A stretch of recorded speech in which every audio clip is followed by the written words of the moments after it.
So it's really cold outside as per usual in the last couple of vlogs, but I'm about to go shoot some photos for Instagram and for the blog. Izzy is just putting his car in a parking lot, but I wanted to take you guys on a typical like blog content production day and show you guys a little bit what that looks like, because I know I wasn't going to vlog my whole entire weekend.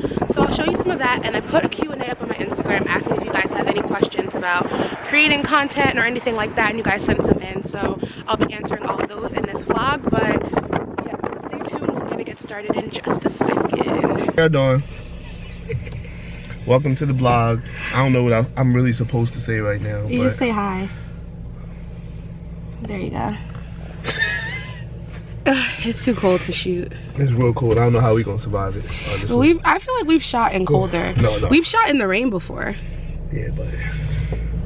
Alright, so we're gonna park and then take some pretty pictures. Oh, why pretty? Because I'm a pretty person. Alright, you right. Some pretty and handsome pictures. Shit. I'm sexy. Alright, so we'll see you guys soon. Bye. First shots of the day. You gotta give them the real heat. I'm obsessed with these.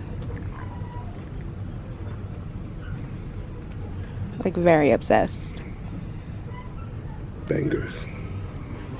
Alright, so we're back inside because the cold was oppressive. Like, the wind had no respect. But I want to answer the questions that some of you sent in on the Instagrams. So I put this post up. Alright, I'm gonna answer some of them. Some of them are very blog specific, but if you have contributions, I think you should make them too, because you're also a creative person. Okay. Like this first one. How do you come up with photos for Instagram? Do you want to answer that? How do you come up with photos? Like ideas for your pictures, like trying new things, different compositions, getting creative with your edits, I would assume, that kind of stuff. I don't know if there's a definite answer for that on my end. I feel like I definitely take a lot of inspiration from Instagram, like other people who I admire, who I like their photo style, but not like copying their photos, but thinking like, oh, that will spark something in me that I want to try too. Yeah, I think I go with like trying to still match what you have already going on. Just yeah, like consistency. That's true too. So sometimes you might go out and look for content that's geared towards that same type of look or type of color scheme. Or, or wear something. That's true. That's sometimes yeah, it's like the outfit that you want to take a photo in will trigger how you take that photo too. I think that's more of the the gear. That's true. I'm very inspired by color. Yeah. Color definitely does it. I like the one you have going on now. Oh, thank you. A little rainbow. Keep it bright on this freezing cold day. I'm talking on your page. The oh, like how warm it is. Orange color, like that one. Basic it took me a long time to embrace the warmer tones because I was doing cool tones for so long. But I just realized one day I didn't really like it as much anymore. Like I'd grown out of it. I like the warmer one. I was bored with it, so I needed to switch it up. And I switched it up once I started posting all the Paris pictures. Paris made me warmer because it made me better. That's so nice. I need to go back. Shout out to Paris. I have to go back. All right. Shout out to Paris. The second question, what's your Instagram content planning technique? Or they said tragedy, which made me laugh because Instagram is a tragedy, but they meant strategy. So planning, I have a pattern on my feed technically, so I'll do a photo of me and then a photo of like real life. Well, not real life, but like you can just look at my Instagram. It'll be like picture of me, picture of what I'm reading, picture of me, like where I'm not in the picture, because my pictures where I'm in it always perform better. Like I'll post a picture without me and it'll get like 150 likes. I post one with me, it gets 300. But I like to break it up a little bit because like that's a lot of me. So that's like the planning technique. There is an app I use on my phone called the Plan app, which is good for if you plan like your Instagram feed, but I don't really use it to plan my feed out. I just kind of know what photos I have and what I want to post. Right. Are you a feed planner? Do you like plan?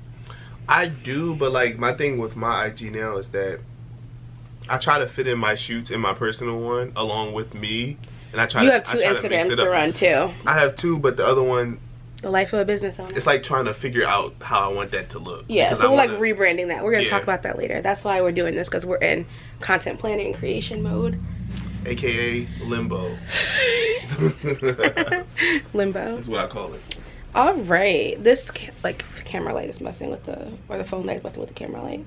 What do you do when you're in a creative slump to get back at it?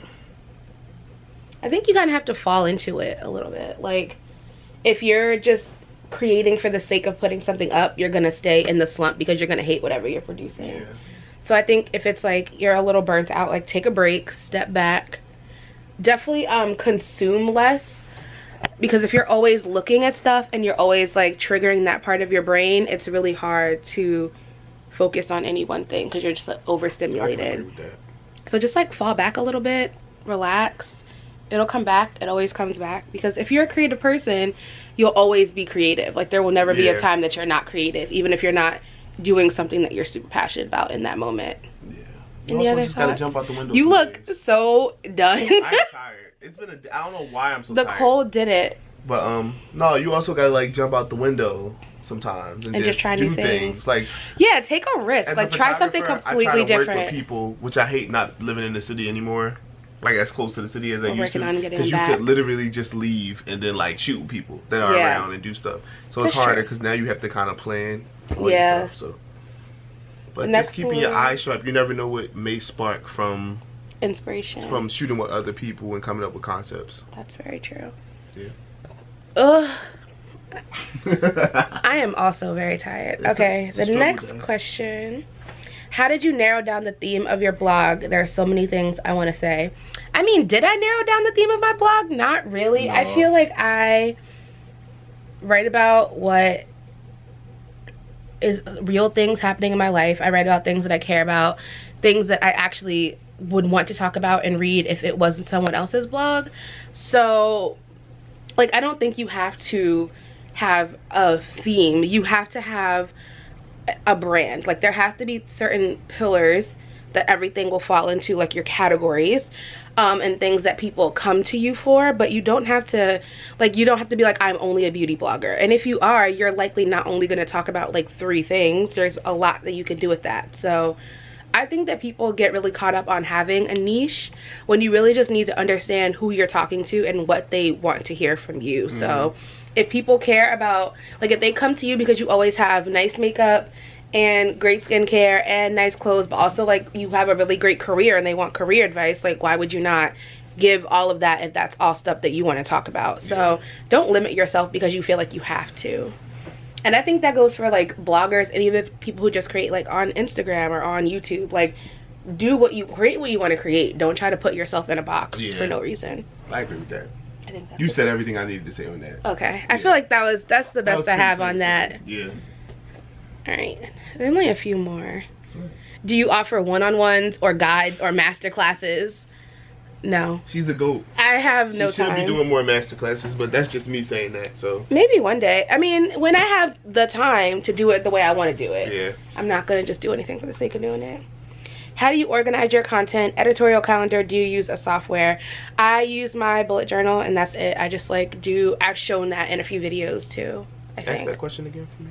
How do you organize your content? Do you use an editorial calendar or a software? I use Google Drive. To organize everything? Mm-hmm. I think they're talking about like content planning.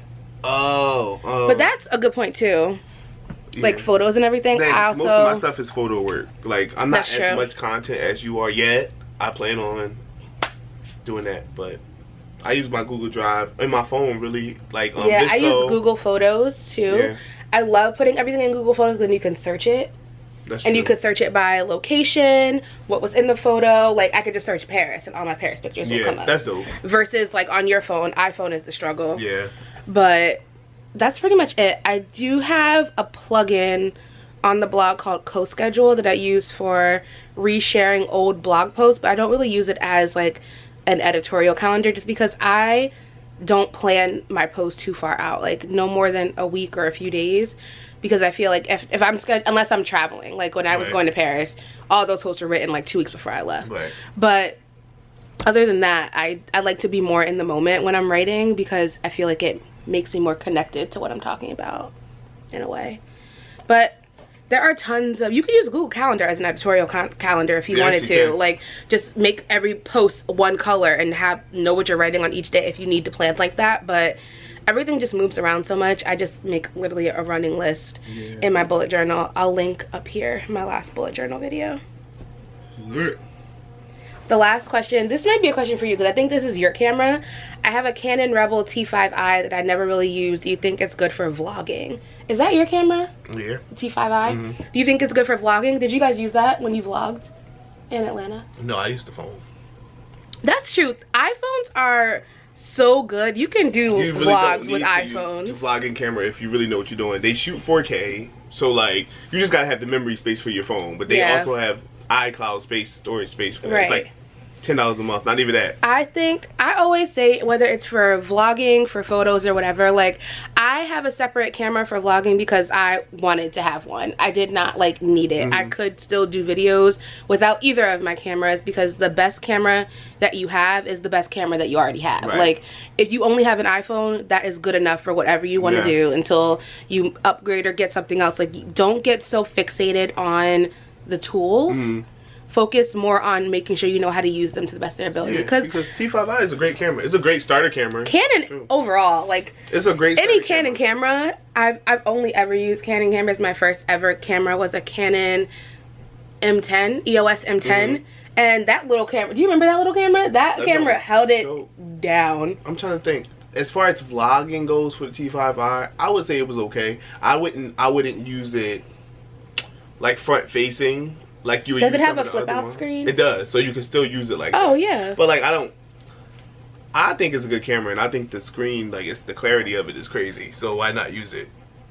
Agreed. The autofocus can be a little slow sometimes. Okay. But that's something you can manage. If you want to vlog like this style, like just holding a camera, talking to people like this, the only things you really need is something that has a good flip out screen, something that's not super heavy so you'll walk around with it.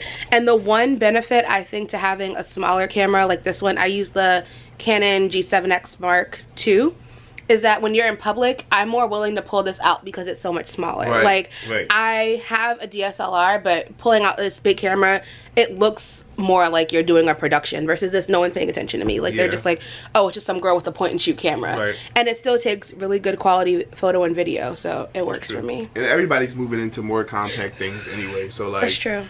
All the cameras are starting to try to downsize, but offer more with the size. You know what I mean? So yeah. All right, I think that's it for Q&A. Definitely. I'm gonna make soup, and if the cold relaxes, maybe I'll put my Love and Hip Hop coat on. Maybe. Love and Hip Hop coat. They saw the Love and Hip Hop coat in another vlog, so they know exactly what I'm talking about. All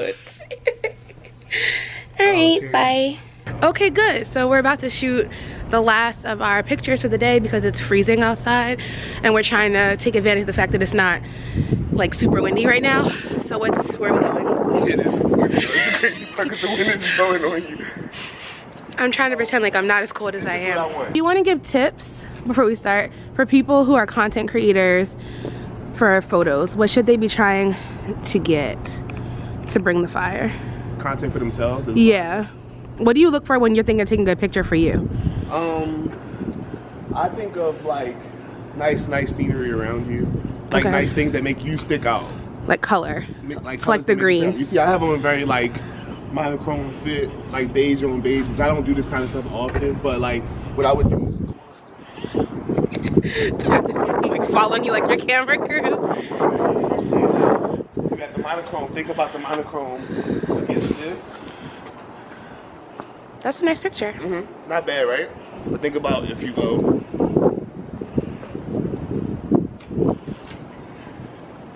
So color. So think about color. See how that sticks out? Interesting backgrounds. I would say nice lighting. Yes, definitely. It's cool. It's cool out here. It's very cool. Nice lighting. I like to do framing things like this garage by itself. If she just moved back some and had me like right here. That looks very nice. Well, right now you look overexposed, but now you look very nice.